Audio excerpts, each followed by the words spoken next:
Bonsoir à tous, bienvenue, vous regardez lyoncapital.fr et on va analyser ce second tour des élections départementales. Pour commencer, nous sommes avec Philippe Cochet, bonsoir. Bonsoir. Alors vous êtes député maire UMP de Caluire, président de la fédération UMP du Rhône.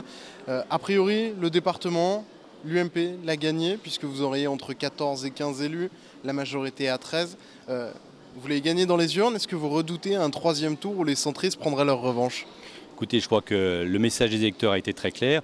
Ils ont mis largement l'UMP en tête et c'est très bien. Maintenant, il faut travailler avec l'ensemble des partenaires. Donc c'est ce qui va bien sûr se passer d'ores et déjà.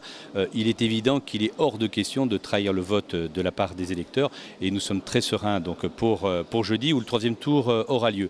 En tout cas, moi, je me réjouis de la dynamique qu'il y a eu de l'UMP, notamment à l'occasion de cette campagne électorale. Nous avions donc des quadrinômes de très bonne qualité. D'ailleurs, ça s'est vu. Et on voit des résultats qui sont très, très encourageants. Et en tout cas, nouveau Rhône, nouvelle majorité, nouvelle dynamique, on est en plein dedans. Alors, vous connaissez les troisièmes tours, puisque au Grand Lyon, vous en avez déjà perdu 3. Le groupe UMP, pas vous personnellement, mais le groupe UMP en a déjà perdu 3. Qu'est-ce qui vous permet cette fois-ci d'aborder un troisième tour sereinement ? Je crois que le message est assez clair. S'il y a des gens qui veulent voler une victoire, c'est de leur responsabilité. Je pense que les électeurs n'apprécieraient absolument pas. Bon, je pense qu'on n'est pas du tout dans ce cas de figure. Si tant est qu'il y ait des gens qui pensent faire des alliances, étonnantes, je leur souhaite bien du plaisir parce qu'ils devront quand même en rendre compte devant leurs électeurs et je crois que vu le score du Front National qui également traduit une exaspération par rapport à un certain nombre de pratiques, devrait les faire réfléchir. Mais je n'ai pas d'inquiétude, je pense que tout un chacun maintenant regarde la réalité. Nous avons largement gagné donc le département du Rhône et maintenant les choses vont se passer dans grande sérénité. Alors au niveau national aussi, victoire de l'UMP, le Front National serait quand même en mesure de gagner un ou deux cantons. Jeudi, que devront faire les élus UMP sur ces départements tangents ?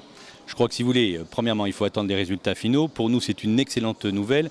On parlait entre donc 24, 25, peut-être jusqu'à 30 départements qui pourraient basculer à l'UMP. C'est d'abord une très très bonne nouvelle. C'est une claque majeure pour le gouvernement. J'ai écouté le Premier ministre donc, dans son intervention suite à ces élections. Il nous dit que tout va bien. Je crois qu'il a vraiment absolument rien compris. Peut-être aurait-il besoin d'un troisième et d'un quatrième tour pour faire comprendre quelle est la situation.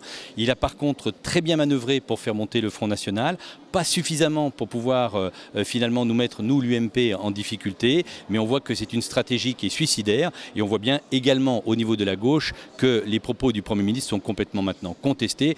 Moi, si j'ai quelque chose à suggérer auprès du Premier ministre, sa campagne a été hystérique, le résultat est dramatique, il lui reste une solution, c'est à démissionner et surtout pas essayer de rester absolument à Matignon. Je crois qu'il a prouvé, la limite de son exercice, c'est terminé et c'est fracassé, lui, ce dimanche soir.